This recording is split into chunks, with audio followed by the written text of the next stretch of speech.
Y el día de hoy vamos a seguir continuando justamente en Proverbios 3, a partir del versículo 11. Y justamente como les decía, las habilidades que poco a poco se desarrollan a lo largo también del camino del aprendizaje con Dios, también las tenemos que ir recordando con el tiempo, ¿no? Entonces espero que lo que hoy les pueda compartir también les sea útil como ha sido para mí. Ahora nos encontramos en Proverbios, capítulo 3, versículo 11, que dice: No menosprecies, hijo mío, el castigo de Jehová, ni te fatigues de su corrección. Pongo énfasis en las palabras castigo y corrección, porque estas son las palabras para entender el pasaje. En la Nueva Versión Viviente dice: Hijo mío, no rechaces la disciplina del Señor, ni te enojes cuando te corrige. Es decir, castigo pasó a disciplina y corrección, bueno, quedó igual, esa no cambia. Pero me gusta la idea también de la disciplina, ¿no? Creo que muchas veces nos hemos vuelto un poco más laxos en ese aspecto con las nuevas generaciones, ¿no? Anteriormente, y digo, a mí me tocó estando chico, era, híjole, mi mamá me va a castigar, ¿no? Y ya después como que el castigo, pues últimamente ha sido, no puedes castigarlo, no puedes tocarlo, ¿no? Me decía una amiga que es profesora de primaria, ¿no? Ya no les puedes decir nada a los niños, nada, si no, ya te demandan y demás, y hay, la verdad, escenas dramáticas de cómo los mismos niños se sienten tan empoderados con los padres que son unos criminales, llegan y llegan a la escuela como, oye, tú trataste mal a mi hijo, ¿no? Pues es corrección, ¿no? Estamos en una escuela hasta para aprender, no, y amenazan y demás, es triste. Entonces aquí, bueno, volvemos a las raíces, ¿no? Disciplina y corrección, castigo y corrección. La idea principal es que no debemos rechazar esta corrección y la instrucción que Dios nos da. Es importante comprender que esta disciplina de Dios no se limita a justamente este castigo o esta reprimenda, también incluye lo que llamamos la formación, ¿no? Que nos ayuda a crecer no solo como personas, sino vivir de acuerdo a la voluntad de Dios y es de acuerdo a su palabra, ¿no? El versículo 12 dice: Porque Jehová al que ama castiga, como el padre al hijo a quien quiere. En la Nueva Traducción Viviente dice: Pues el Señor corrige a los que ama, tal como un padre corrige al hijo, que es su deleite. Y sí, o sea, yo veo que los padres responsables sobre todo, ¿no? Aman a sus hijos, tanto así que los adoran totalmente, ¿no? Y al corregirlos, lo que hace Dios es buscar nuestro bien y desea que alcancemos nuestro máximo potencial espiritual. En los versículos profundizamos justamente, en los versículos siguientes vamos a profundizar un poquito más en este pasaje y analizaremos cómo podemos aplicar estos principios a nuestras vidas. Y como les decía al principio, vamos a recordar, y yo los apunté, ¿no? Las palabras clave en los dos versículos, ¿no? Pero como enunciados, ¿no? Es decir, puse 3 puntos. El primero es: la disciplina de Dios es una expresión de su amor para con nosotros. La segunda es la disciplina, que no se limita solo a un castigo, sino que también incluye esta formación y el entrenamiento que nos da. Y tercero, que la disciplina nos ayuda a crecer como personas y vivir de acuerdo a su voluntad. Si continuamos, el hecho de que estés recibiendo corrección y disciplina demuestra el amor de Dios por ti. Es una prueba de que Él en realidad se preocupa profundamente por ti y se deleita en ti lo suficiente como para corregirte y guiarte en la dirección correcta. Y lo vimos, regresando un poquito a los estudios con Samuel, ¿no? Lo vimos con justamente los hijos de los profetas, cuando no los estorbaba, no los corregían y dejaban que hiciera lo que ellos querían. Bueno, terminaban mal, terminaban alejados de Dios, haciendo su voluntad y dejando al pueblo desvalido, ¿no? Ahora, si Dios no te amara, no te reprendería ni te disciplinaría, ¿no? Ahora, ¿cómo lo hace? Bueno, puede ser una enfermedad, puede ser un alto, ¿no? Ese alto puede ser la pérdida del trabajo, puede ser justamente algún problema familiar con los vecinos, o simplemente te deja fuera de circulación un rato, ¿no? Sobre todo con la salud, ¿no? Así como a Job, que de repente dijo, ya no tienes nada, quiero que medites en mí. Y dice, pues bueno, ya no tengo nada que hacer, ya Dios me quitó todo lo que tenía, pues ¿qué puedo hacer? Pues ver directamente a Dios, hablarle con el corazón y decirle, ¿qué quieres de mí? ¿Qué estoy haciendo mal? Corrígeme, guíame y hazme seguir tu camino, ¿no? Ahora bien, el versículo 12 dice, porque Jehová al que ama castiga. Y esta comparación nos muestra que la disciplina de Dios es esa expresión de amor por nosotros. Al corregirnos, Dios busca nuestro bien y desea que alcancemos este potencial, ¿no? Por tanto, si Dios te ama lo suficiente como para dedicar tiempo para corregirte, tú deberías amar a Dios también lo suficiente y valorar esa corrección y entrenamiento como para recibirlo en lugar de despreciarlo.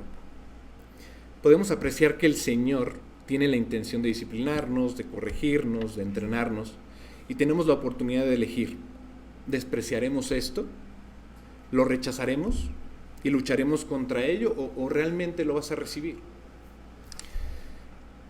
Y porque el Señor en realidad reprende al que ama, como un padre al hijo con el que se deleita, quiero destacar que Dios lo hace y siente cómo la persona en realidad está siendo corregida, ¿no? Y el Señor ama esto, ama que tú te des cuenta que Él nos ama y te va corrigiendo en este camino, ¿no? No te deja hacer lo que tú crees que es lo correcto, ¿no? Y esta es una palabra también para ustedes como padres, los que lo son, ¿no? Y coméntenme, díganlo en sí, si en realidad se deleitan en sus hijos, ¿no? Porque hay muchos que en realidad son un dolor de cabeza. Hay muchos que no sé si les ha tocado, ¿no? Las noticias y en el avión, ¿no? Y el niño estaba atrás y estaba gritando y pateando al de enfrente y la mamá, mira, no le decía nada, el padre tampoco, ¿no? Y no solamente está haciendo el niño pataletas en el suelo, sino que también está afectando a los demás, ¿no? Si leemos ahora en el versículo 13 encontramos lo siguiente, y nada más la primera parte, ¿no? Dice, bienaventurado el hombre que halla la sabiduría. Aquí se establece esta conexión entre la sabiduría y las dos ideas anteriores. Cuando se nos dice que no despreciemos la disciplina del Señor, ni nos cansemos de esta reprensión que nos hace, ¿por qué lo dice? Porque hay sabiduría también en ello, es decir, la persona que la recibe en lugar de despreciarla es bendecida. Y esa es la parte importante, no solamente recibes la reprimenda, sino que detrás de eso viene la bendición. La sabiduría nos da esta oportunidad de vivir en bendición y en favor con Dios. Cuando recibimos esa sabiduría de Dios, Él nos ofrece esta oportunidad de disfrutar de esas bendiciones detrás de estos castigos, de estas correcciones, de esta manera en que nos corrige, ¿no? Porque Él se deleita en nosotros y le encanta caminar con nosotros, ¿no? Y no que vayamos del otro lado. ¿Cuántas veces como padres ustedes decían, bueno, pues voy a corregir a mi hijo, ojalá venga conmigo y esté a mi lado y demás? Pero no, o sea, llegas con el hijo y le dices algo y el hijo al contrario, ¿no? Lo toma mal y se va del otro lado, ¿no? Yo les decía en mi testimonio cuántas veces mi mamá me comentaba de la Biblia y yo lo que hacía era irme del otro lado, ¿no? Tanto así que luego no llegaba, ¿no? Entonces, así de lejano es cuando tú desprecias la sabiduría de Dios, ¿no? Así que ahora, de nuevo, recordemos lo importante de esta parte, ¿no? Que la disciplina de Dios es una expresión ahora de su amor, que la sabiduría se encuentra en la corrección y en la disciplina de los hijos, y recibir la corrección y la disciplina de Dios nos lleva justamente ¿a qué? A la bendición. El versículo 13, en el segundo renglón, dice, y que obtiene la inteligencia. Aquí vemos que tanto la sabiduría como el entendimiento se obtienen o se encuentran. Y quiero resaltar que estas son acciones que toma la persona, que tú tomas, ¿no? Que buscas el entendimiento, ¿no? No es algo pasivo, no es algo que te llegue, no se trata de sentarse y esperar a que el entendimiento llegue a ti, ¿no?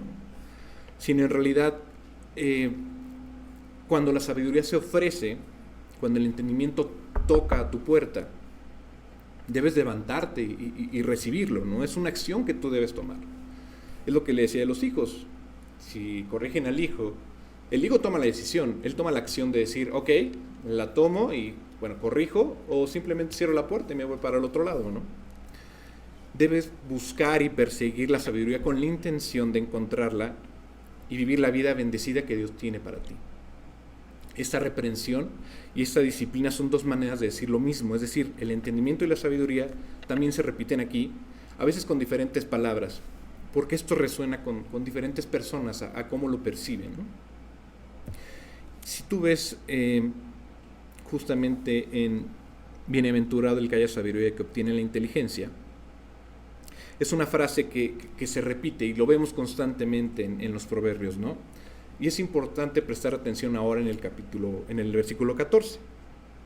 ¿Qué es esto? Porque su ganancia es mejor que la ganancia de la plata y sus frutos más que el oro fino, ¿no? En este caso se nos dice que la ganancia de la sabiduría es mejor que la ganancia de la plata y el oro. La sabiduría es más valiosa que cualquier posesión material en realidad, ¿no? Ahora, para que no se les haga pesado, vamos a recordar otra vez lo que estamos diciendo. 1. La sabiduría y el entendimiento se obtienen a través de esta acción. Segundo, que debes buscar y perseguir la sabiduría con intención de en realidad encontrarla. Y la 3, la sabiduría es más valiosa que cualquier posesión material. Ahora, el hecho de que estas palabras ganancia y frutos aparezcan en este versículo me invitó a reflexionar de una manera significativa. Y los invito también, es decir, piensa en ello y medita. Ganancia y frutos, ¿no? De la sabiduría son mejores que las ganancias de cualquier otro tesoro y de cualquier otro tesoro terrenal.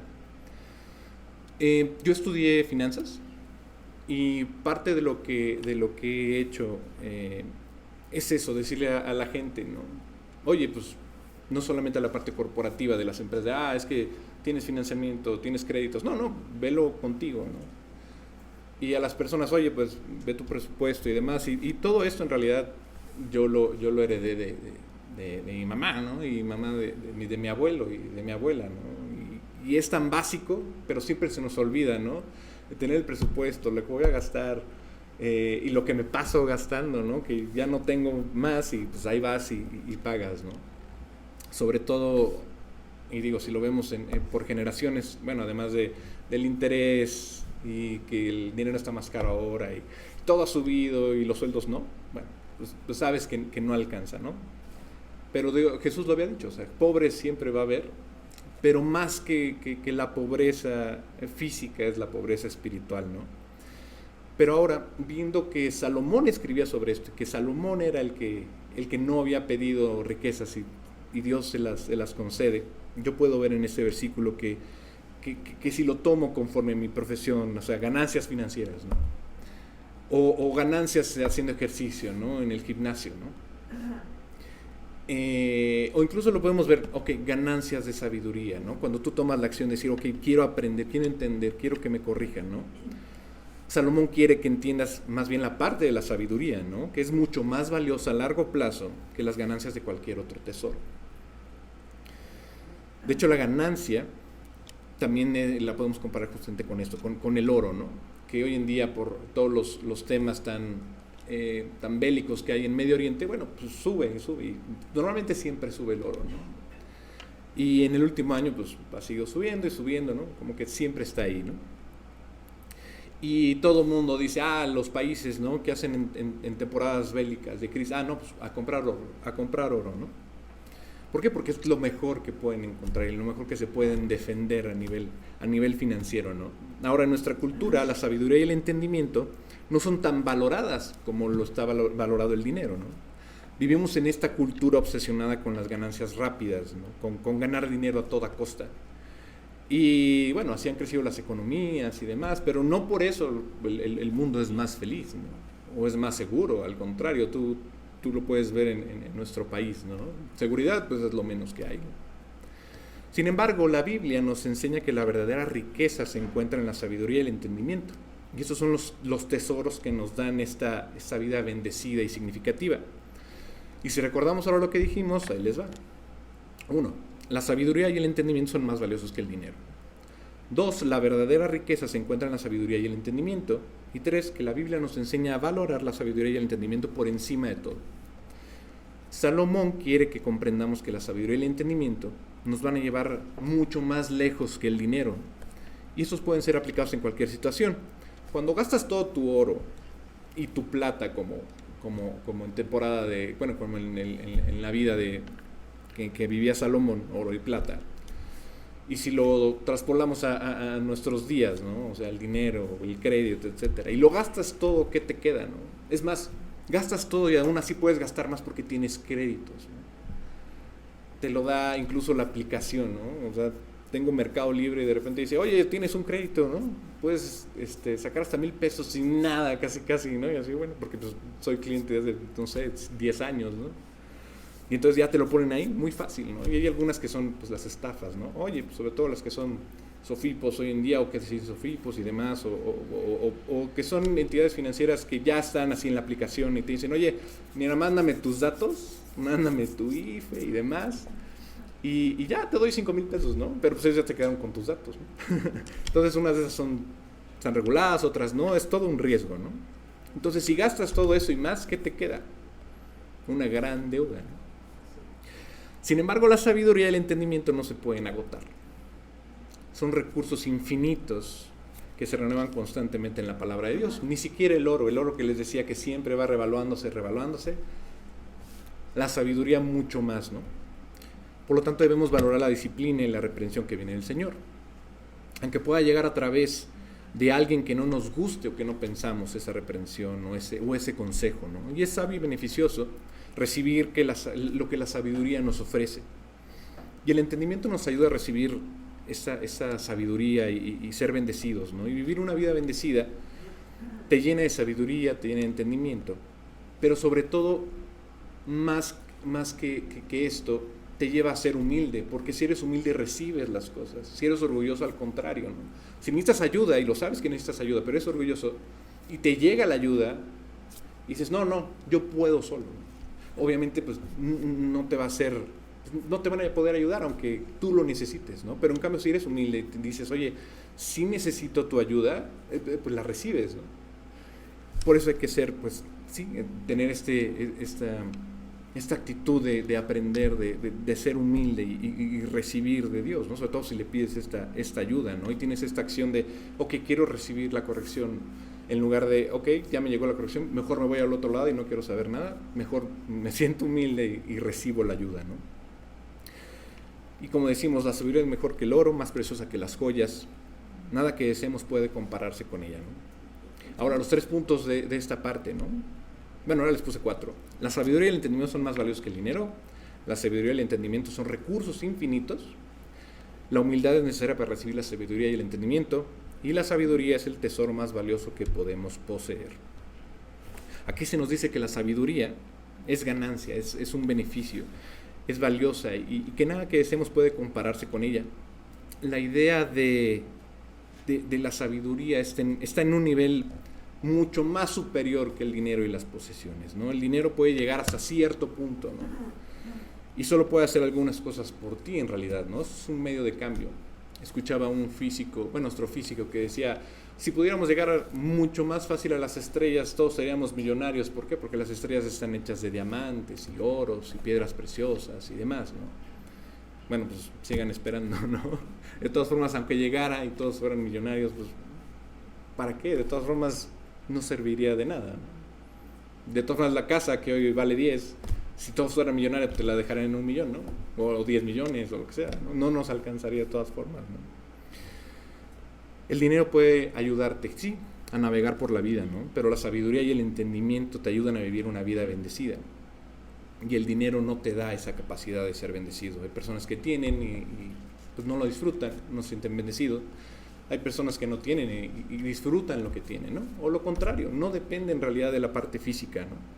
Pero es importante notar que Salomón pidió sabiduría cuando Dios se presentó ante él. Y vale la pena considerarlo para nosotros al leer la Biblia. Y justamente el versículo, y ahorita nos vamos a ir a Salmos 90:12. Si quieren acompañarme ahí. Dice: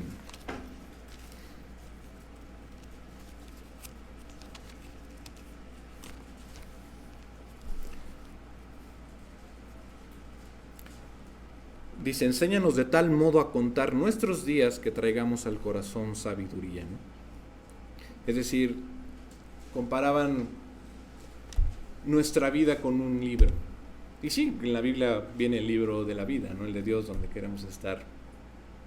Pero si comparas ese libro con tu vida, cuando eres joven, te dan tu cuaderno en blanco, te dan una tinta para anotar, y de repente, como no te importa, pues a veces escribes, a veces no, arrancas hojas, escribes a doble espacio, las pasas, no pasa nada. Pero mientras más vas creciendo, te das cuenta que las hojas del cuaderno se van haciendo más escasas. Y empiezas a escribir un poco más lento, empiezas a escribir un poco más chiquito. Tratas de que no se te vaya a romper ninguna ni que se vaya a zafar del cuaderno. ¿Por qué? Porque te está acabando el tiempo.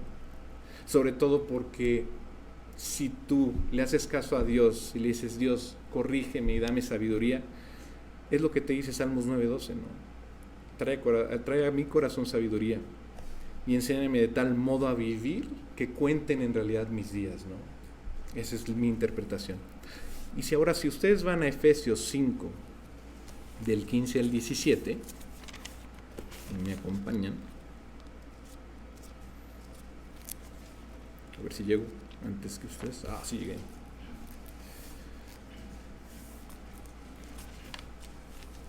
Dice, mirad pues con diligencia cómo andéis, no como necios, sino como sabios, aprovechando bien el tiempo, porque los días son malos. Por tanto, no seáis insensatos, sino entendidos de cuál sea la voluntad del Señor. Por ejemplo, cuando leo, traigamos al corazón sabiduría, o entendidos cuál sea la voluntad del Señor, pienso en cómo Salomón estaba lleno de sabiduría cuando Dios se le apareció en realidad. Eso ya la tenía, ¿no? Tenía un corazón humilde porque lo aprendió. Y le dijo Dios, oye, ¿qué quieres que te dé? Y Salomón respondió, quiero sabiduría. Y Dios le añadió, no pediste riqueza, Salomón, pero te voy a dar sabiduría y además te voy a dar plata y oro y riqueza, ¿no? En otras palabras, te voy a dar a ganar en todo, aunque no lo hayas buscado, ¿no? Y eso dice Primera de Reyes 3, del 10 al 13. Ese sí que no lo buscan, ese se los leo yo así rapidito, que dice, y agradó delante del Señor que Salomón pidiese eso. Y le dijo Dios, ¿por qué has demandado esto? Y no pediste para ti muchos días, ni pediste para ti riquezas, ni pediste la vida de tus enemigos, sino que demandaste para ti inteligencia para oír juicio. He aquí yo lo he hecho conforme a tus palabras. He aquí que te he dado corazón sabio y entendido, tanto que no ha habido antes de ti otro como tú, ni después de ti se levantará otro como tú. Y aún también te he dado las cosas que no pediste, riquezas y gloria, de tal manera que entre los reyes ninguno haya como tú en todos tus días. Y bueno, como se lo plasmó también la parte pues física, ¿no? Digamos que la estabilidad financiera también es voluntad de Dios, ¿no? No solamente la financiera, sino la más importante, la espiritual. Y nuevamente les voy a recordar 3 puntos de esta parte, ¿no? La sabiduría es más valiosa que el dinero, otra vez. La sabiduría y el entendimiento te ayudan a vivir una vida bendecida, otra vez. Y 3, la voluntad de Dios para ti también puede incluir estabilidad financiera, pero más que esa, la espiritual. Ahora, la sabiduría trae consigo una vida bendecida, no necesariamente esta vida rica materialmente, ¿no? La cantidad de finanzas que Dios quiere que lleguen a ti, pues sí, vendrán, ¿no? Pero más que todo quiere que busquemos a la sabiduría, ya que esta conduce a esta vida bendecida. Y ser bendecido no solamente se trata del dinero, ¿no? Ese es solo un ejemplo porque es lo que Dios le concedió a Salomón. La verdadera bendición aquí es la sabiduría en sí misma, ¿no? La capacidad de navegar por esta vida y vivir de una manera que honre a Dios. De hecho, al igual que el oro y la plata, se nos dice que las joyas no son tan valiosas como la sabiduría, ni siquiera nada que puedas desear se puede comparar como ella. Y quiero que hagamos una pequeña pausa. Cuando escucho la palabra deseo, ¿no? Porque es muy común, ¿no? Deseo esto, deseo aquello. Y sé que muchos de ustedes leen la Biblia de otra forma, lo conciben de otra manera, digo, cada quien lo hace diferente. Pero Dios siempre tiene una línea, ¿no? Y eso es algo que siempre podemos hacer. Mientras lees la Biblia, notarás palabras clave en los versículos, como yo se las he tratado de dar hoy, ¿no? Que se encadenan momentos en las Escrituras de forma importante. Y yo veo, por ejemplo, la palabra deseo, bueno, un sinónimo de esto, que es codiciable. Y si se regresan o se recuerdan, en Génesis 3:6, justamente Adán y Eva en el jardín, dice: y vio la mujer que el árbol era bueno para comer y que era agradable a los ojos, y árbol codiciable para alcanzar la sabiduría. Y tomó de su fruto y comió, y dio también a su marido, el cual comió así como ella. Cuando Adán y Eva estaban mirando esta fruta prohibida, la deseaban porque era codiciable, ¿no? Pero en ese momento estaban perdiendo en realidad la verdadera bendición y la verdadera sabiduría, ¿no? Para obtener algo que en realidad no valía ni siquiera la pena desear, ni Dios se los había dicho, ¿no? Y aquí en el proverbio Salomón está diciendo que la sabiduría es mejor que cualquier cosa que puedas desear. Y digo, ya lo habíamos visto, ¿no? Ya lo tenían ellos escrito, ¿no? Y recordando nuevamente lo que vimos en este pasaje, ¿no? 1, la sabiduría conduce a una vida bendecida. La verdadera bendición es la sabiduría en sí misma. Y 3, la sabiduría es más valiosa que cualquier cosa que puedas tener. Ahora, es una locura pensar que uno de los mayores activos y recursos de nuestra vida es justamente esto, la sabiduría que la tenemos a la mano, ¿no? Por medio de la palabra. Y saber cómo navegar en esta vida por medio del entendimiento que Dios te da significa que no solamente te da conocimiento a través de Él y de su palabra, sino que hace entender sus caminos y su carácter para vivir esta vida bendecida. Digo, a largo plazo, hablando nuevamente de finanzas de corto, mediano, a largo plazo es una mejor situación que tener el dinero, ¿no? Y sí, puedes tener muchas joyas, oro, plata, y no es necesario eso, ¿no? Puedes tener otros muchos ídolos en tu vida, ¿no? Todos los que quieras, pero no tener la sabiduría para manejar tu vida, para manejar tus finanzas, para manejar justamente el día a día en todos los problemas que vienen y atañen a cada uno de nosotros en el transcurso de tu vida. Realmente sostener la situación, hacerla crecer espiritualmente, pues no lo vamos a poder hacer solos, sino con Dios, ¿no? Y Dios reparte conforme al juicio, conforme a su juicio, pero también conforme a la capacidad de cada uno. Y recordemos la parábola de los talentos. Mateo 25:15 dice: a uno dio 5 talentos, a otros 2, y a otro 1, cada uno conforme a su capacidad, y luego se fue lejos. Y hablando nuevamente, para hacerlo tangible, de las riquezas, como les decía, es uno de los ídolos más populares y de más sencilla comparación en general para las personas. Tengamos poco o mucho dinero, digo, no sabemos cómo manejarlo tampoco, ¿no? La riqueza o la escasez, no importa de qué lado estemos, en realidad termina paralizándote, ¿no? Y siendo una trampa en muchos casos. Si no tienes, porque no tienes; si tienes, porque tienes, ¿no? Y si no, pregunten a los contadores cuando ahora las empresas hagan sus declaraciones, ¿no? Oye, ¿qué hago? No gasté. Oye, gasté de más, ¿no? Es igual, ¿no? Siempre hay aflicción de espíritu, ¿no? Recuerda que no hay nada que puedas desear que se pueda comparar con la sabiduría. Ahora, ¿qué pasa con Dios? Bueno, Dios es la fuente, ¿cierto? La fuente de la sabiduría. Y no hay sabiduría sin Dios. Primero vamos a recordar otra vez 3 puntos aquí. La sabiduría es uno de nuestros mayores activos y recursos si ves a Dios y si Dios está en tu vida, ¿no? La sabiduría nos permite navegar por la vida en el entendimiento con Dios. Y 3, la sabiduría es más valiosa que cualquier cosa que podamos desear. Como les decía, Dios es la fuente de la sabiduría. No creo que Salomón esté diciendo que valoremos las bendiciones de Dios más que a Dios mismo, es decir, no el premio más que a Dios, ¿no? El punto es que la sabiduría siempre nos dirige a la fuente, que es Dios mismo. La sabiduría es este activo para nosotros y nos mantiene mirando a Dios y apoyándonos en sus caminos si le hacemos caso, ¿no? Si somos humildes para ello. Lo que quiero es resaltar que la sabiduría y el entendimiento son estas dos cosas que van a contrarrestar al oro y a la plata de forma ejemplificada en el pasaje, ¿no? de Proverbios, ¿no? Y quiero que resaltemos esta palabra de ganancia otra vez, ¿no? Es decir, o cualquier momento que ustedes encuentren la palabra ganancia en esos versículos, se repite en realidad en nuestro día a día. Y quiero que esto nos ayude a enfocarnos en que la sabiduría es más valiosa que cualquier ganancia, ¿no? Y sobre todo cualquier ganancia material que tú tengas, ¿no? Dice Proverbios 3:14: porque su ganancia es mejor que la ganancia de la plata y sus frutos más que el oro fino. Y les voy a poner otra vez 3 ejemplos de lo que vimos ahorita. La sabiduría nos dirige a Dios, la sabiduría es un activo que nos mantiene mirando a Dios, y la sabiduría es más valiosa que cualquier ganancia material. Ahora sabemos que la bendición está unida a la sabiduría. Tiene mucho sentido que Dios corrija a la gente que ama. En otras palabras, la corrección que hace Dios es una expresión de su amor y su deseo de guiarnos a la vida bendecida que se encuentra dentro de la sabiduría. Cuando Dios se deleita en sus hijos, los reprende y los corrige. Lo hace porque los ama y quiere que vivan una vida bendecida. La sabiduría que Dios nos da a través de la reprensión nos lleva a esta vida bendecida. Y quiero que veamos el último versículo de esta parte de Proverbios, que es Proverbios 3:15, que dice: más preciosa es que las piedras preciosas, y todo lo que puedes desear no se puede comparar a ella. A menudo la vida bendecida viene con cosas materiales, sí, no solamente oro, plata, muchas otras cosas, ¿no?, que Dios te puede dar.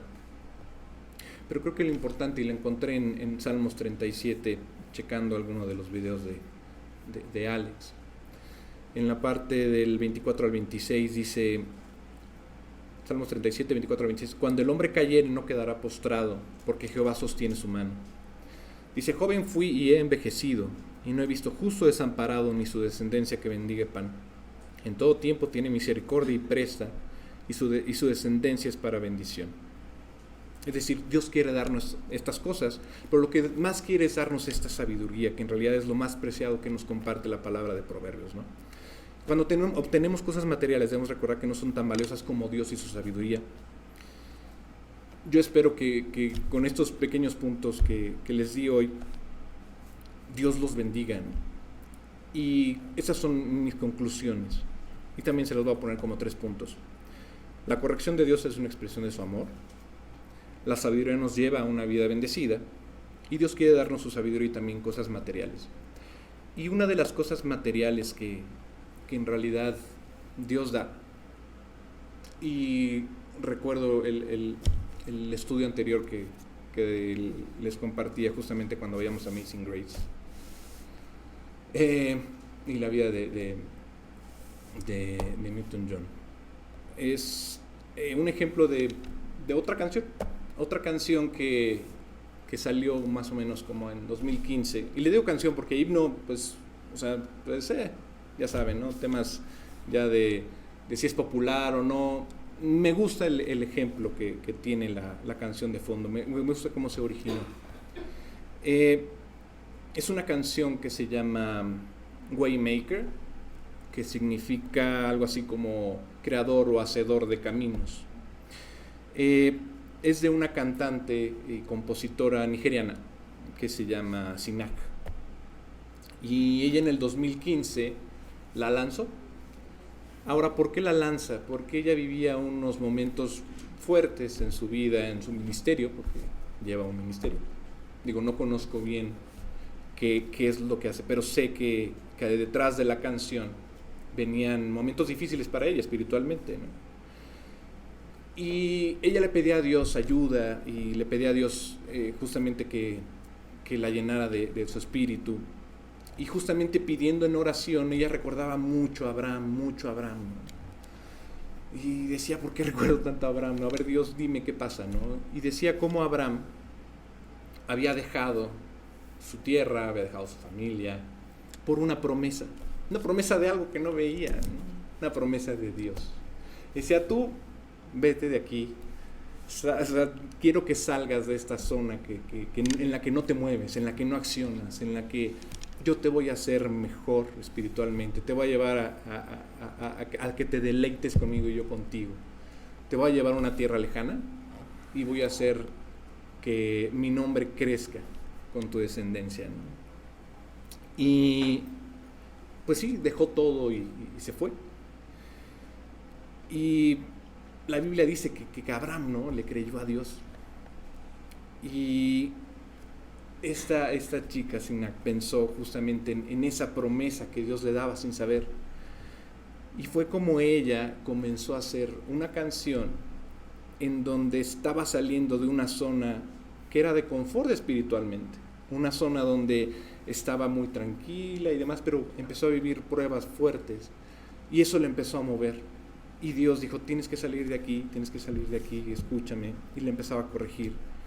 Y ella, en su manera en su talento, que es hacer música, escribió una canción, ¿no? Una canción que sí, ha tocado muchos corazones y demás, pueden ser muy sentimental el asunto, pero más que eso, más que tocara millones de corazones, ¿no? Y fuera por el lado popular y demás, ¿no? Es lo que ella trataba de expresar con la canción.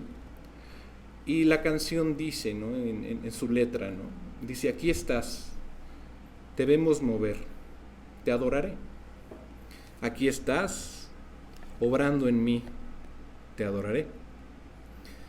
Eres milagroso, abres camino, cumples promesas, eres luz en tinieblas, mi Dios eres tú. Aquí estás tocando mi corazón y te adoraré. Aquí estás sanando mi corazón. Y aunque no te pueda ver, sé que estás obrando, porque siempre estás aquí. Hay un versículo, hay varios, ¿verdad? Pero me gusta Salmo 111:10, hablando un poquito de esto que a mí me recordó, que dice, el principio de la sabiduría es el temor de Jehová. Buen entendimiento tienen todos los que practican sus mandamientos, su loor permanece para siempre. Y si lo leemos en la NTV dice, el temor del Señor es la base de la verdadera sabiduría, el temor. Todos los que obedecen sus mandamientos crecerán en sabiduría. Y después que dice, alábenlo para siempre. Creo que esa era la misión que ella sintió cuando le pedía a Dios que la guiara en hacer, pues sí, lo que ella sabía, ¿no? De su talento, una música, un himno, ¿no?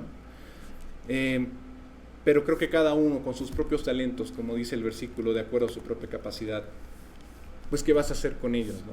¿Los vas a ocultar? ¿Los vas a invertir? ¿O los vas a hacer crecer como Dios te dice que los hagas crecer? Bueno, muchas gracias. Bueno, buenos días. Crecí en una familia en donde se privilegiaban los logros académicos y profesionales, y en eso se centró mi vida anterior. Pasado el tiempo, empecé a sentirme insatisfecha y vacía. Tomaba cursos y seminarios de crecimiento personal, compraba todos los libros de autoayuda que encontraba a mi paso, y llegó el momento en que sentía que mi vida era un pantano. Entre más cosas hacía o me movía para encontrar un sentido de crecimiento a través de los valores de este mundo, más me sumía en tristeza y depresión, afanada y turbada, como Marta. Un predicador reflexionó, el gran vacío en el corazón del hombre es la ausencia de Dios en su vida, ahora lo sé. En esa situación estaba cuando visité a una amiga que hacía tiempo no veía. Le empecé a platicar mis problemas y me comentó que ella y su hijo iban a tomar estudios de Biblia y que eso les había ayudado mucho en su relación. Me invitó y fui a la semana siguiente. Era la casa de Yola Pasquel. El estudio había comenzado y había una silla vacía, casi en la entrada, y me senté. Junto a mí, una señora muy amable me indicaba en su Biblia los versículos a que hacía alusión el pastor. Resultó que ese día el pastor que predicaba en esa célula estaba enfermo y Miguel lo suplió. Y la señora amable era Patti, su esposa, quien al terminar el estudio platicó conmigo y me guió en oración. Esa oración que en ese entonces hacía pensar en una posible comunión con Dios. Leí una reflexión al respecto. El cristianismo no comienza con una invitación que nosotros le hacemos a Jesús, sino con una invitación que Jesús nos hace a nosotros. Ya con el pastor titular de esa célula, después de algunos estudios todavía escéptica, me preguntaba, ¿estaré en el camino correcto? Como dice en Isaías 42:16, y guiaré a los ciegos por caminos que no sabían. Les haré andar por sendas que no habían conocido delante de ellos. Cambiaré las tinieblas en luz y lo escabroso en llanura. Estas cosas les haré. y no los desampararé. Eso fue muy esperanzador para mí. Se vinieron las jornadas de diciembre y le pregunté a Patti sobre unos estudios más personalizados y más detallados de los cuales yo había oído, los discipulados. A estas alturas yo ya estaba sedienta de ahondar más en el conocimiento de Dios, reconociendo mi anemia espiritual. Patti me llevó al otro lado del salón y me presentó a Patti López. Y le dijo: te presento a tu nueva alumna del discipulado. Era diciembre y empezamos en enero siguiente. Esto fue alrededor del 97. Dios me fue instruyendo a través de mi maestra, siempre entregada y amorosa. Ella fue quien, con esmero y paciencia, me inculcó los cimientos de lo que era tener una relación profunda con Dios nuestro Señor. Yo admiraba en ella su paz, su mesura, y decía: yo quiero ser así, yo quiero tener eso. Ella siempre me guió muy pacientemente sobre la base de la palabra, enseñándome que ese debía ser el sustento de mi vida. En ese proceso, al poco tiempo, muy quebrantada, le pedí perdón a Dios por mis decisiones pecaminosas, llenas de orgullo y egoísmo. Y así, una madrugada, me desperté y comencé a deshacerme de todos mis libros, los materiales de cursos y seminarios, símbolos religiosos que algunas personas con todo su cariño me habían regalado a través de los tiempos, según para protegerme. En la mañana pasó el señor de la basura y tiré todo. Muy asombrado bajaba las bolsas llenas de cosas. Estaba experimentando el gozo del primer amor. Dedicaba gran parte de mi tiempo a tomar mi discipulado, estudiar mis notas y asistir a las predicaciones semanales. El conocimiento de Dios se había vuelto mi prioridad. Pero todavía leía mi Biblia de manera dispersa, dependiendo de lo que veíamos en el discipulado.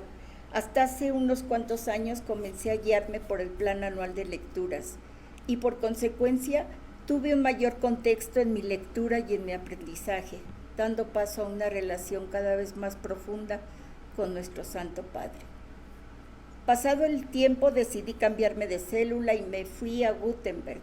Miguel se había convertido en mi pastor en sana doctrina. Mi vida tenía sentido y un verdadero propósito. El gozo, la paz y la reverencia hacia Dios me inundaban y era mi ancla, mi tesoro. Apropié el gran amor y misericordia de Dios para conmigo. Mi vida se transformaba, llenando mi corazón y mi espíritu con nuevos pensamientos y nuevos anhelos. Por la gracia inmerecida de Dios, había salido de la profundidad de la desesperación. El otro día leía una reflexión de Paul Washer y decía: no hay grandes hombres de Dios, solo hay hombres pobres, débiles y pecadores que tienen a un Dios grande, muy grande y misericordioso. Entendí que no había sido víctima de nadie ni de las circunstancias. El mal estaba en mí. Llena de imperfecciones, reconocí mi gran impotencia para controlar mi vida. Los logros y méritos de este mundo eran vacíos y huecos y me habían llevado al orgullo, a la necedad y a la obstinación. Después de que mi mamá falleció, empezamos a tener conflictos entre mi papá, mi hermano y yo. Le comenté a Miguel de los problemas y le pedí que platicara con nosotros tres para encontrar la forma de resolverlos. Miguel me dijo algo contundente: antes tienes que ver tu parte, reflexionar cómo estás contribuyendo en esa situación. Y esa confrontación fue muy, muy sacudidora.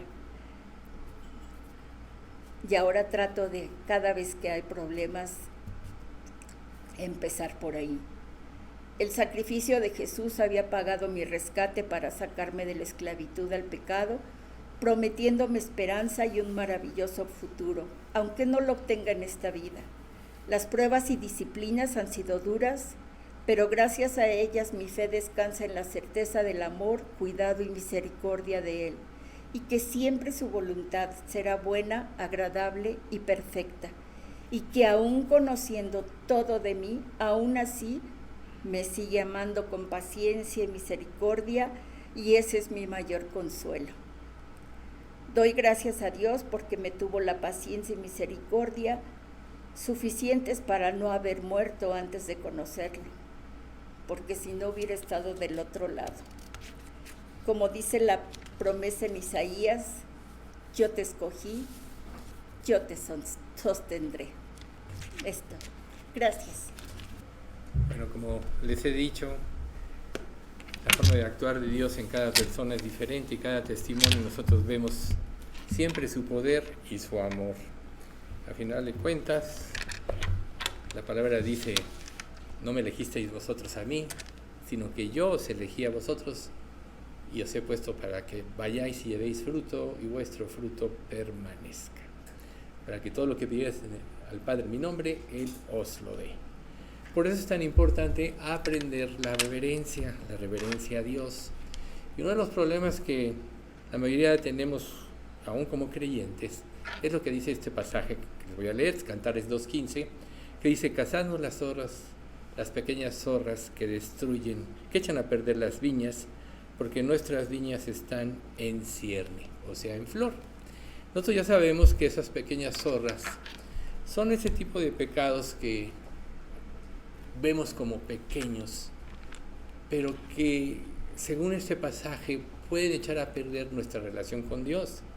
O sea, Dios, recuerden que una de las cosas que busca para cada uno de nosotros es una vida íntima.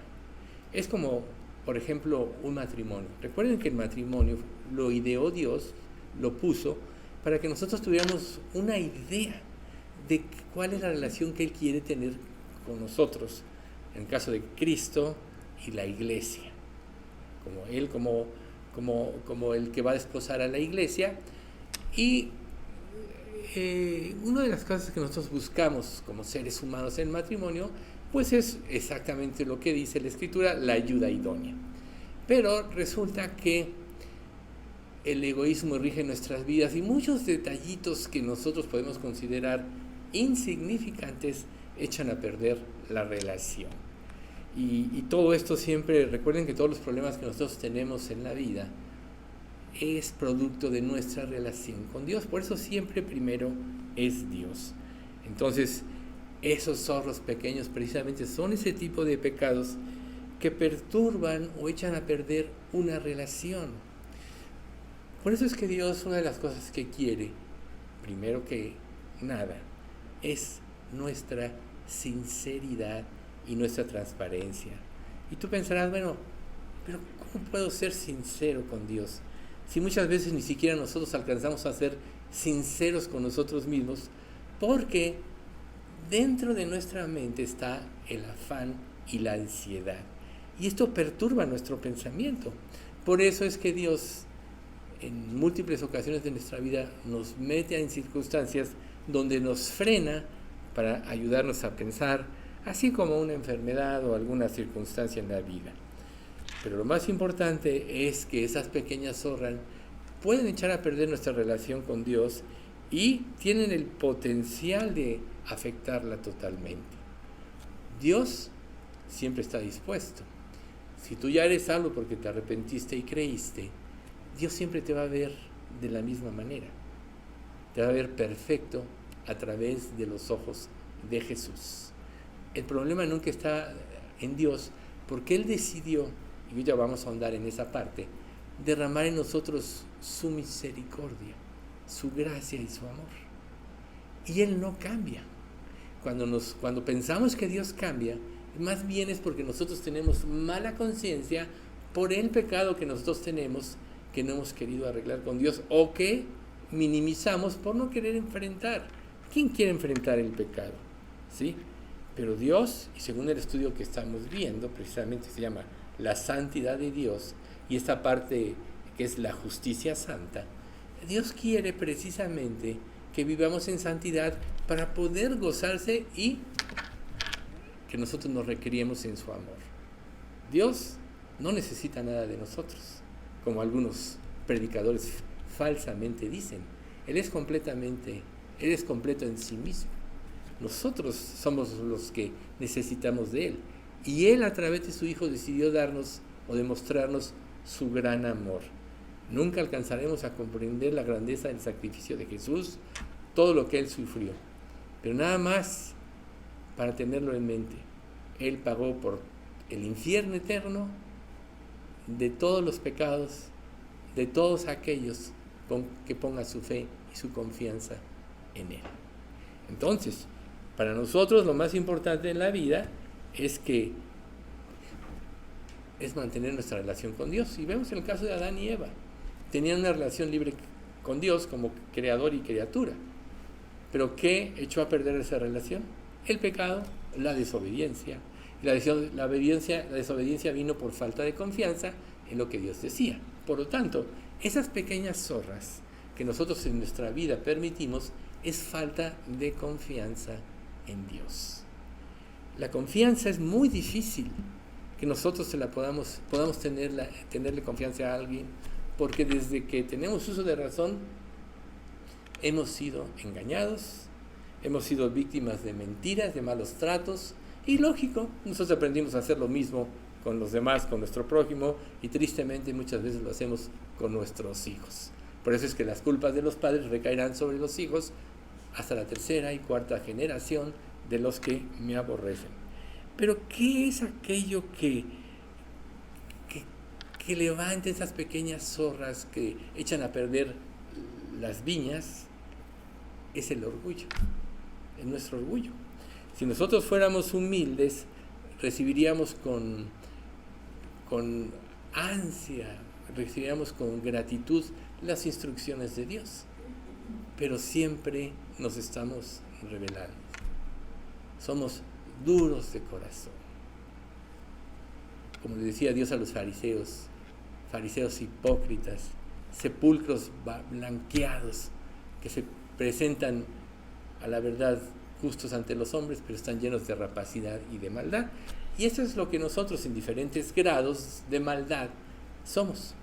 Cuando reconocemos esto es cuando podemos venir a Cristo.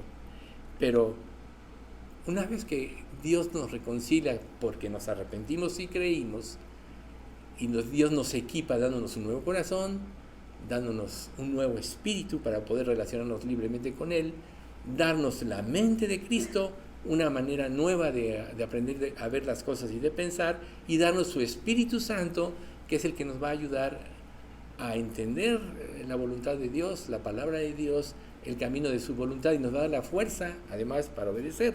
Eso es todo el equipo que Dios nos da, y lo tenemos para vencer. En el capítulo 6 tenemos la armadura de Efesios, tenemos la armadura divina, que es una serie de detalles que ahorita no vamos a ahondar en ellos, pero es nada más el resultado del equipamiento con Dios. Pero algo muy importante es, y como ahorita Rocío mencionó en su testimonio, es la lucha contra nosotros mismos. Nosotros nos solemos echarle la culpa a los demás, y esto nos lleva a minimizar, precisamente, e ignorar muchos de estos pecados de nuestra vida. En lugar de confrontarnos y de enfrentarnos a Dios, es mejor echarle la culpa a otros, pero eso lo que lleva oculto es que queremos justificar nuestro pecado. Y entonces esto no nos va a dar ningún sentido de realidad en nuestra vida. ¿Por qué? Al proyectar en otros lo que no puedes ver en ti mismo, primero, como dice Romanos 2, te condenas a ti mismo. Pues tú que juzgas, haces lo mismo. Pero eso nos libra de la responsabilidad de enfrentar nuestro pecado con Dios. Y si nosotros no aprendemos esto, nunca vamos a cambiar. ¿Por qué? Porque precisamente en la relación que Dios quiere tener con nosotros, que es una relación estrecha e íntima, se requiere la absoluta sinceridad. Se requiere que nosotros reconozcamos la perfección de Dios y su amor, y nosotros podamos ver lo mucho que necesitamos de Él. Entonces, precisamente, lo que debemos de buscar siempre es el perdón de Dios. Por eso es tan importante la confesión, porque en la confesión estás abatiendo tu orgullo, obviamente ante Dios, y estás acudiendo a aquel que te libró del juicio eterno a través de la sangre de su Hijo. Y recordemos algo para que tengamos confianza. Si nosotros ya estamos en Cristo, somos nuevas criaturas, las cosas viejas pasaron, he aquí, todas son hechas nuevas, como dice 2 Corintios 5:17. Y debemos aprender a ver a Dios de esta manera, para tratar con nuestro pecado. Dios ya no tiene nada nunca contra nosotros. Y precisamente es aquí donde nosotros vamos a analizar un poco más de esa justicia. Porque fue en la cruz donde se manifestó perfectamente la justicia de Dios en Jesucristo. Para nosotros, que Dios expresara su justicia en nosotros, o la ejerciera, mejor dicho, nos tenía como resultado una condena o una condenación eterna separados de Él, porque es lo que ameritan los pecados de todos nosotros. Recuerden, el que en Él cree no es condenado, pero el que no cree ya ha sido condenado porque no ha creído en el unigénito Hijo de Dios.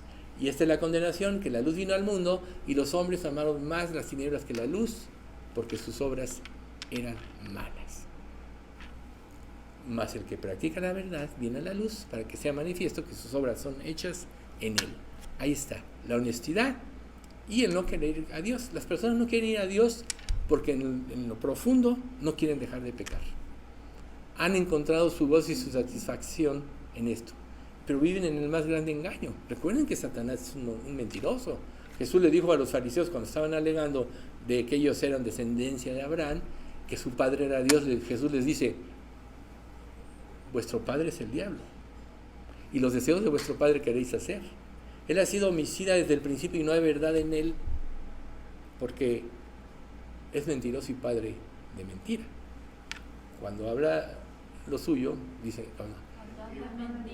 habla lo suyo porque es mentiroso y padre de mentira. Entonces, este mundo, el mundo sin Dios, vive en una mentira, donde cree que la felicidad está en el pecado, que la vida es vivir de acuerdo a las normas de este mundo, pero ignora que su destino es la separación eterna. En cambio, Dios dice la verdad y te dice: arrepiéntete para que sean borrados tus pecados, para que vengan de la presencia de Dios tiempos de paz, ¿no? Hechos 3:20, 3:19. Entonces, si nosotros no somos honestos, nunca vamos a poder entender nuestra necesidad de Cristo. Gracias a Dios que Él es el que nos llama, gracias a Dios que Él es el que nos busca. Y este capítulo 53 de Isaías, precisamente, es el que nos habla de la vivencia del Mesías. Cuando dice: ¿quién ha creído a nuestro anuncio y sobre quién se ha revelado el brazo de Dios? Dice: subirá cual renuevo delante de Él, y como raíz de tierra seca, no hay parecer en Él, ni hermosura le veremos, más inatractivo para que le deseemos. Entonces luego viene lo que Él sufrió: despreciado y desechado entre los hombres, varón de dolores, experimentado en quebranto, y como que escondimos de Él, nuestro rostro fue menospreciado y no lo estimamos. Ciertamente llevó Él nuestras iniquidades y sufrió nuestros dolores, y nosotros le tuvimos por azotado, por herido de Dios y abatido. Y aquí viene lo más importante: mas Él herido fue por nuestras rebeliones, molido por nuestros pecados, y el castigo de nuestra paz fue sobre Él. Esa es la obra de Dios. Y bueno, todavía sigue este capítulo 53 que pueden después leerlo. Entonces, aquí en la cruz es donde Dios manifiesta su majestad. Es donde Dios manifestó su gracia en contra de la justicia. Si Dios actuara en justicia, toda la humanidad estaría condenada. Pero Él decidió derramar su gracia. Y en eso consiste el amor, un amor que el mundo no entiende. Porque muchas veces las personas le reclaman a Dios, le dicen: es que Dios, no eres justo conmigo. Si Dios fuera justo con cada uno de nosotros, estaríamos en el infierno. Nunca le digas a Dios: prueba, no importa la prueba que vivas o la injusticia que vivas, nunca le digas a Dios: eres injusto conmigo. porque realmente si Él fuera justo, estableciera su justicia, iríamos al infierno.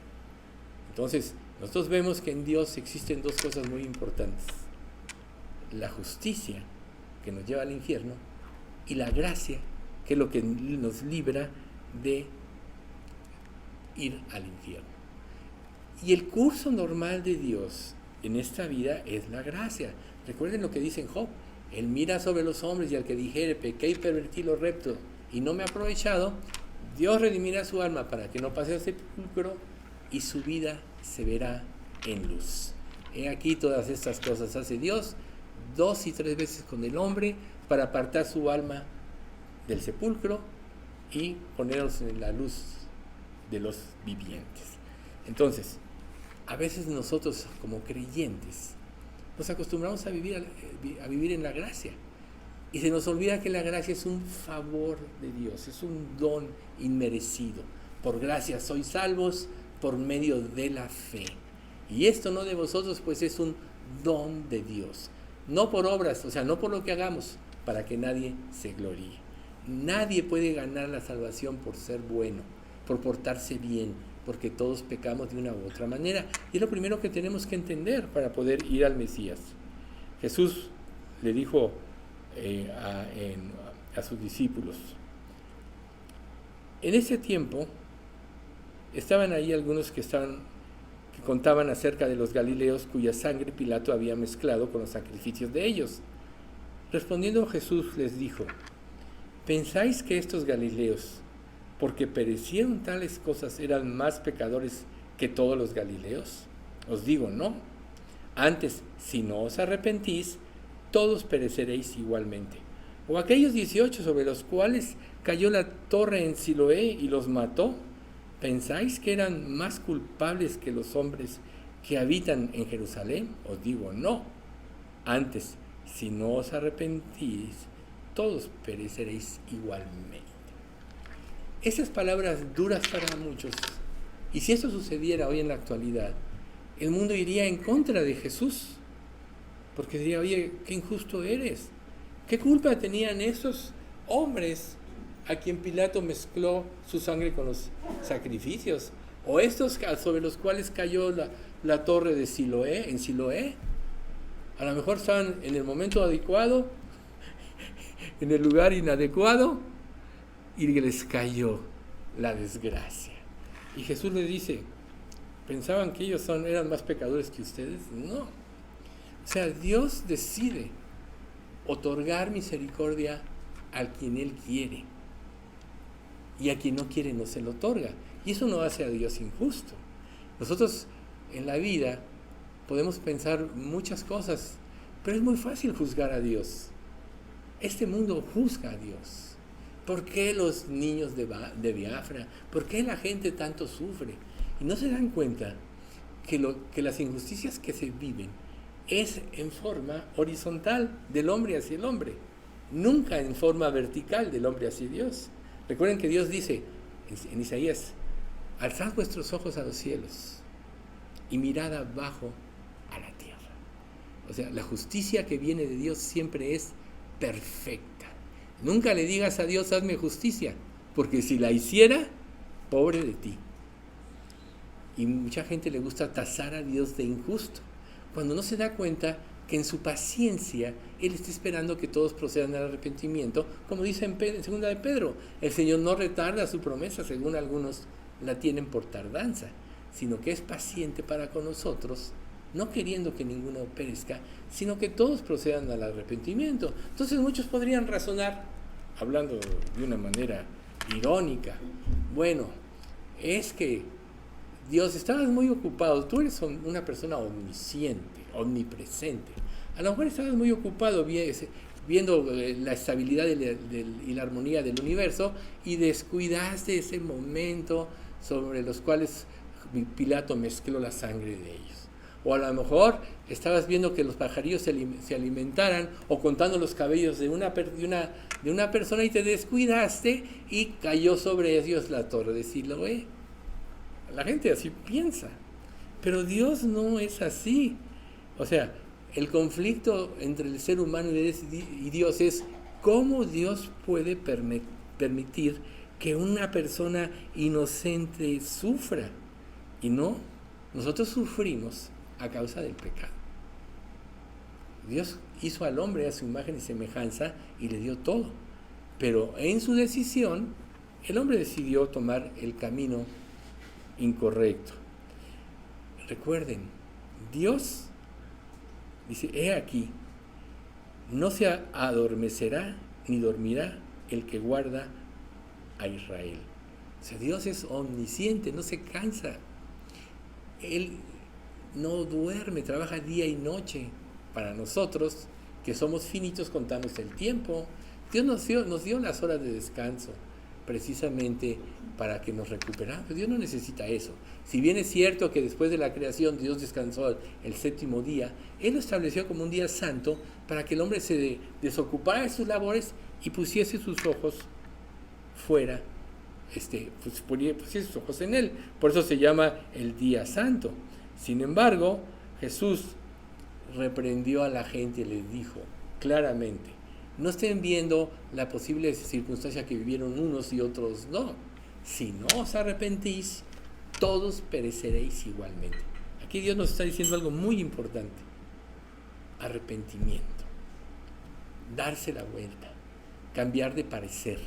Cambiar la mente. No querer seguir haciendo el mal que estamos haciendo. Eso quiere decir la palabra arrepentimiento prácticamente. Textualmente es darse la vuelta. ¿Sí? Cuando tú vas a Dios y no quieres realmente cambiar, o solo quieres cambiar en parte, o solo quieres que Dios te cambie en parte, nunca vas a poder lograr el verdadero arrepentimiento. Necesitas ver el grado de maldad de tu pecado y entregarlo todo. ¿Por qué? Porque Dios lo dio todo. ¿Qué pasa cuando, y es muy común que nos pase que en las escuelas, unas prácticas o algo, ¿no? Están los equipos, y unos trabajan más y otros trabajan menos. El responsable a veces saca el trabajo de todo el equipo de los flojos para que no tengan una mala calificación. Yo recuerdo cuando yo estaba haciendo mi tesis, yo trabajaba y mis compañeros no, o sea que tuve que ir con el maestro que dirigía la tesis y digo, oiga, es que yo estoy trabajando y los otros no hacen nada. No, dice, usted trabaja y venga conmigo. Pero bueno, así pasa en este mundo. Unos quieren, otros no quieren. Pero tú no puedes justificar tu pecado porque otros no quieran. Tú no puedes decir, está bien porque todo el mundo lo hace, porque todo el mundo peca, porque todo el mundo hace lo malo, porque todo el mundo juzga a Dios. Recuerden que la Biblia dice que el mundo entero está bajo el maligno. Eso quiere decir que está bajo los principios y o manera de pensar o sistema de pensamiento del maligno. Los seres humanos tenemos la mente atrofiada por causa del pecado. Por tanto, Dios quiere que primero que nada veamos el resultado de nuestra vida. Como dice Filipenses, examinaos a vosotros mismos si estáis en la fe. Probaos a vosotros mismos. ¿O no sabéis que Jesucristo está en vosotros, a menos que estéis reprobados? ¿Cómo saber si tú estás bien o mal? La Biblia dice, vosotros sois los que os justificáis a vosotros mismos delante de los hombres. Pero Dios conoce vuestros corazones, porque lo que los hombres tienen por sublime delante de Dios es abominación. Entonces, la tendencia del ser humano para no arrepentirse es justificarse a sí mismo. Pero Dios te dice que delante de Dios es abominación. ¿Sí? Si bien todos nosotros somos como suciedad y todas nuestras justicias como trapos de inmundicia, y caímos todos como la hoja y nuestras maldades, o como la grana, y nuestras maldades nos arrastraron como el viento. Ahí está lo que Dios dice de nosotros. Entonces la manera de presentarse delante de Dios es de esta manera. No justifiques, y por eso fue importante la introducción de las pequeñas zorras. Esas pequeñas cositas que nosotros permitimos en nuestra vida, esos pequeños pecaditos que nosotros permitimos nos roban la comunión con Dios, nos roban la posibilidad del verdadero arrepentimiento. Entonces, quizá lo que debíamos de preguntarnos, o más bien de analizar en nuestra vida no es decirle a Dios, ¿por qué cayó la torre de Siloé sobre estos? ¿Por qué no cayó sobre mí? ¿Ves? Ahí es precisamente donde tú puedes empezar a ver la verdadera misericordia. ¿Por qué Dios me salvó a mí cuando vienes a Él si yo no lo merecía? Si tú sabes que no lo merecías, tu vida va a estar llena de gratitud. Si tú crees que lo merecías porque eres bueno, porque haces buenas obras, porque te portas bien, realmente nunca vas a ser salvo. Porque el hombre está corrompido por el pecado. Heredó la maldición de Adán. Nacimos con una mente que se rebela contra Dios desde sus inicios. ¿Es Dios injusto por esto? No. El problema estuvo en Adán, que desobedeció. Tú dirás, bueno, la Biblia dice, Eva pecó primero, luego Adán. ¿Y por qué Adán, que tenía el liderazgo, no le dijo a Eva, no, cálmate, no hagas esto?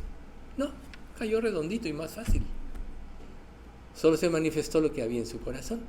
Y lo que nosotros vivimos en la vida, las injusticias horizontales, las que sufrimos de parte de los demás humanos, no son culpa de Dios. Y nosotros le podemos echar la culpa a Dios. Puede ser que alguien te acuse de haber falsificado fondos y te hagan un proceso y te lleven a la cárcel. Y tú puedes decir, Dios, ¿por qué? Pero eso no tiene la culpa Dios. Ahora, algo muy importante que tenemos que saber. No importa qué problemas vivas o qué cantidad de injusticias puedas experimentar en tu vida. Cuando Dios permite algo en tu vida, siempre tiene un propósito. Y ese propósito es que quites los ojos de ti mismo y los pongas en Él. A lo mejor te crees suficiente en tu fe, a lo mejor te crees el mejor creyente, el más espiritual, el que mejor ora. ¿No es eso justificarte a ti mismo? Mientras más conocemos a Dios, más nos damos cuenta de nuestra impotencia de cumplir los mandamientos de Dios, y esto nos lleva a depender más de Dios. El verdadero creyente, el espiritual, siempre le va a dar la gloria a Dios. Nunca se va a atribuir nada para Él, porque sabe que todo lo bueno, lo que es verdadero, todo lo honesto, todo lo justo, procede de Dios, ¿no? Si hay virtud alguna, si hay algo digno de alabanza, en esto pensad. Bueno, todo procede de Dios. Por tanto, si tú ya estás en Cristo, nunca te quejes con Dios. Nunca le digas a Dios, qué injusto eres, ¿sí? No pienses en lo profundo de tu corazón equivocadamente que Dios se distrajo o que Dios fue injusto contigo. Recuerda, si Él estableciera su justicia, tu destino sería en el infierno. Entonces hay dos cosas muy importantes de parte de Dios para la humanidad: la justicia y la gracia y la misericordia. Y Él dice, tendré misericordia del que yo quiera y seré justo con el que yo quiera, ¿sí? Entonces, ¿es Dios injusto porque de unos tiene misericordia y de otros no? ¿No tiene potestad el alfarero de hacer un vaso de barro de acuerdo a su propio criterio? No tratemos de entender, está al máximo, Pati. No tratemos de entender por nosotros mismos la mente de Dios, porque nunca vamos a hacerlo. Por eso todo es por fe. Él nos dejó la palabra y Él, a través de su Espíritu Santo, va a revelarnos la verdad de Dios, pero en la medida que nosotros dispongamos nuestro corazón para servir a Dios. En la medida que nosotros busquemos una relación en lo íntimo con Él. En esa medida, entonces, nuestro orgullo va a ser precisamente abatido. ¿sí? A lo mejor tú piensas, es que esta obra no sería lo mismo sin mí, o el cielo no sería lo mismo sin mí. Esas son manifestaciones de orgullo. Una vez me contó una persona, ya difunta, de otra persona, de un líder de la iglesia, que compró algo y fueron a probar. Y él dijo, no, espérate, no lo pruebes de esta manera, porque ¿qué haría la iglesia sin mí? Entonces tú dices, no es cierto, o sea, que esta persona está pensando mal. Obviamente esta persona que me lo platicó, pues le chocó ese comentario, ¿sí? Entonces, ninguno de nosotros es indispensable en la obra de Dios, más bien tenemos el privilegio de ser usados por Dios. Y mientras más Dios nos dé ese privilegio, más va a ser grande la cuenta que demos a Él. Acuérdense de Moisés, todo lo que Dios hizo a través de él, los 10 mandamientos, guió al pueblo, etc. Pero cuando él se atribuyó un milagro con Dios, junto con Aarón, osemos de hacer, Dios dice, háblale a la roca. La primera vez golpearon la roca y salió agua. Hablaba de Cristo, que es la roca, que tenía que ser golpeado una sola vez. La segunda vez, que se llama el segundo incidente de Meriba, era, háblale a la roca, porque Cristo no puede ser golpeado 2 veces. Y él golpeó. Entonces, ¿qué hizo Moisés? Manifestó algo falso de la gracia de Dios por un pequeño grado, una chispa de orgullo de atribuirse un milagro con Dios. ¿Y cuál fue la condenación? Ni Aarón ni él pudieron entrar en la tierra prometida. Y Dios los usó grandemente. Y todavía Dios los siguió usando. Vemos en el libro de Deuteronomio cuando Moisés le da consejos a Israel y nos pone al final las bendiciones de la obediencia y las consecuencias de la desobediencia. Pero nosotros, o sea, debemos ser vasos vacíos para que Dios los llene. Y cuando no somos vasos vacíos es porque el orgullo, la suficiencia está gobernando nuestra vida. Ahora, nosotros no debemos asombrarnos cuando Dios da o impone su misericordia, su gracia en una persona. Al contrario, debemos admirarnos. David, cuando puso en su corazón llevar el arca a Jerusalén, ya vimos el primer ejemplo en la primera parte de este estudio, el caso de Usa, el quebrantamiento de Usa. Él rompió todas las reglas, debían haber sido transportadas por los levitas de cierta manera y rompieron, pusieron el arca en una carreta, etc. Y esto ya lo analizamos anteriormente, solo para recordar un poco esta situación. Pero David más adelante dice esto en 1 Crónicas 15:13, pues por no haberlo hecho así vosotros la primera vez, Jehová nuestro Dios nos quebrantó, por cuanto no le buscamos según su ordenanza. David lo reconoció, actuó impetuosamente, actuó movido por su orgullo, con una buena intención, sí, rompiendo todas las reglas de Dios, todas las reglas que él había dado. Ahora tú pregúntate, ¿cuántas veces como creyente tú tienes una buena intención y rompes todas las reglas de Dios? Piensa en esto, porque cuando tú haces así es porque quieres robarle la gloria a Dios. Es lo que se llama vanagloria. Dios merece toda la gloria. Recuerden cómo termina Judas. A Él sea la gloria ahora y por todos los siglos. Amén. A Dios le pertenece y nada más a Él, porque Él lo dio todo. Ya nosotros habíamos visto en la primera parte de este estudio que la incomprensión de Dios entre el Antiguo y el Nuevo Testamento. Y muchos dicen, es que el Dios del Antiguo Testamento era un sanguinario. Ese Dios sanguinario es el Dios a que Jesús llamó Padre.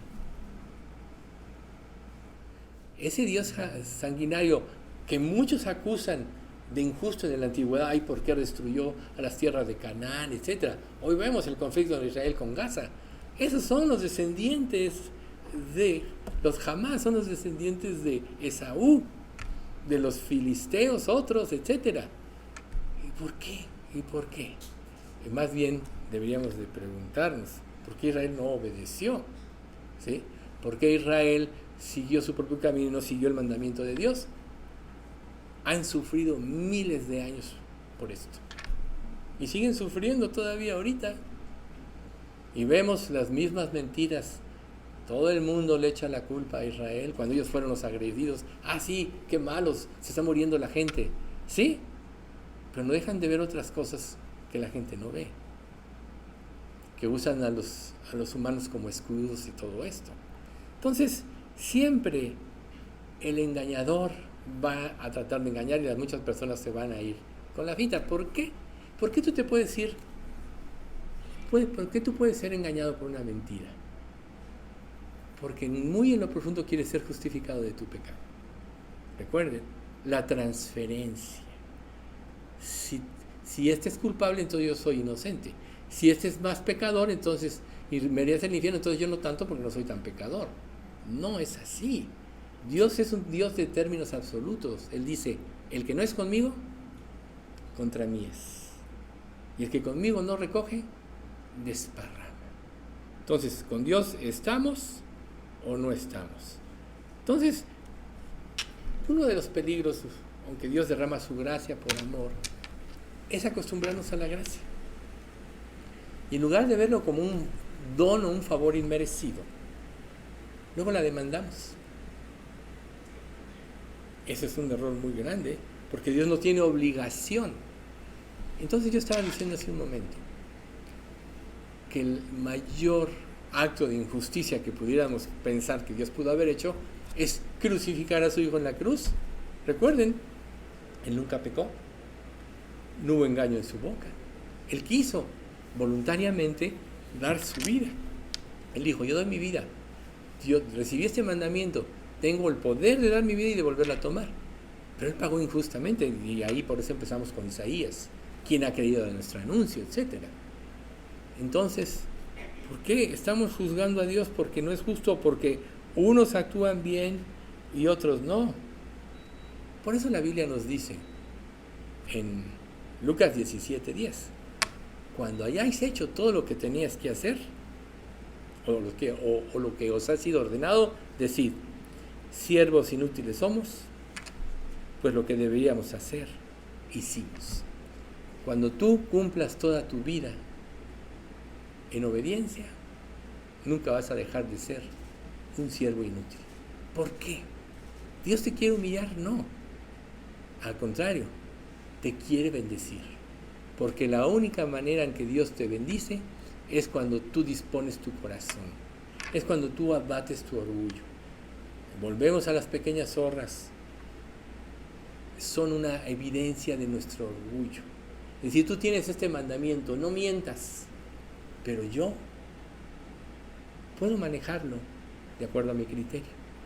Estás rompiendo el mandamiento de Dios. Dios no dijo, no digas pequeñas mentiras, o no digas esto, no digas lo otro.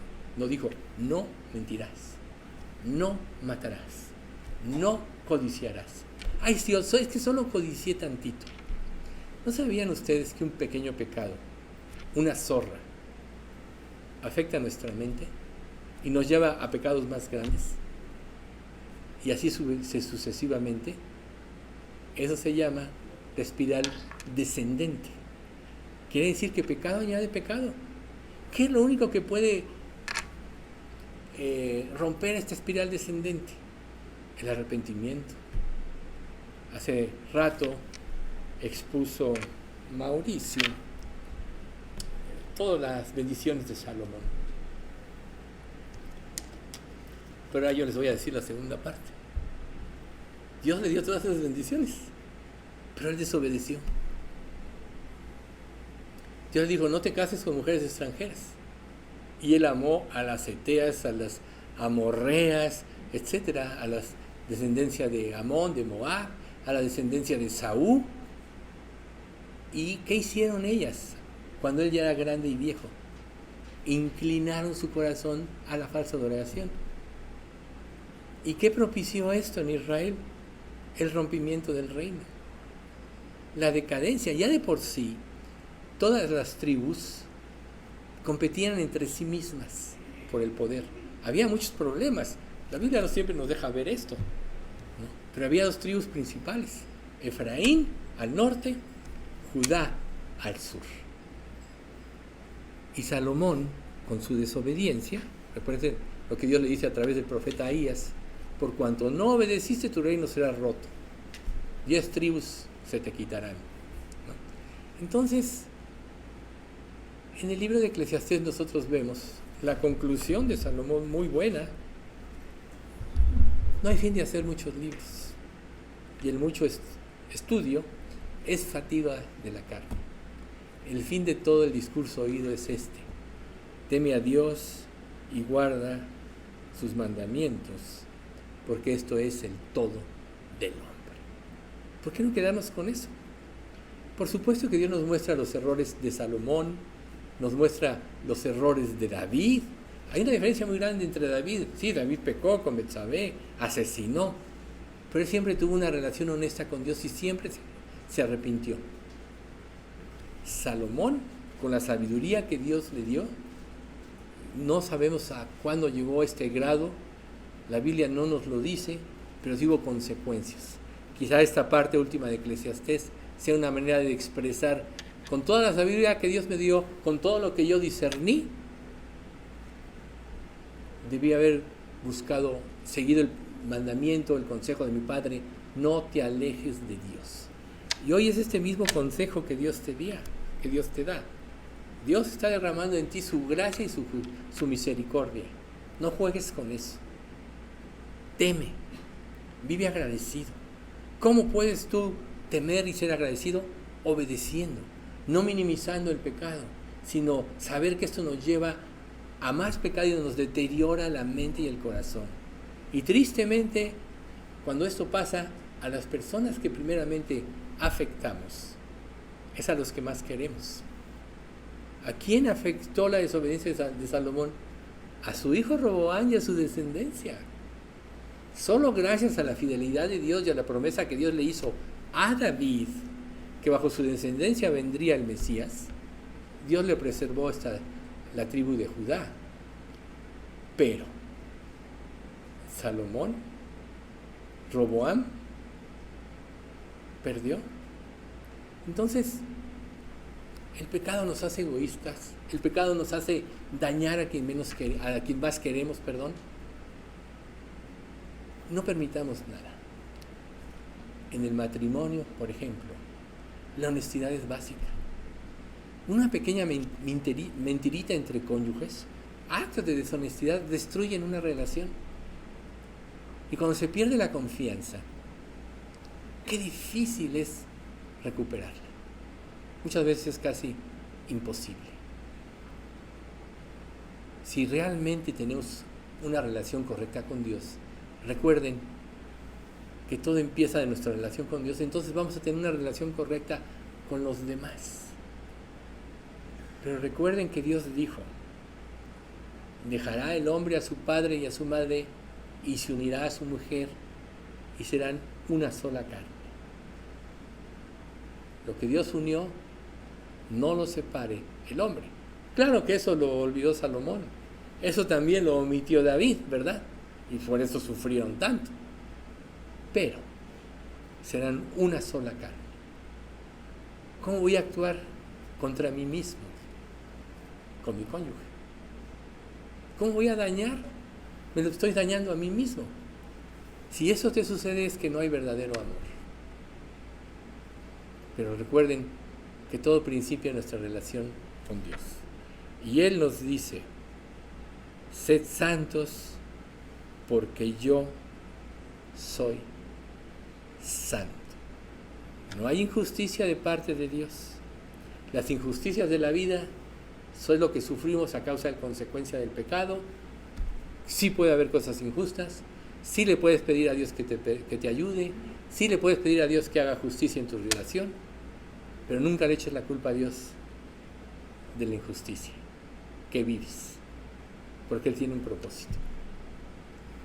Entonces, no perdáis vuestra confianza, que tiene grande galardón, dice Hebreos, porque os es necesaria la paciencia para que habiendo hecho la voluntad de Dios, recibáis la promesa.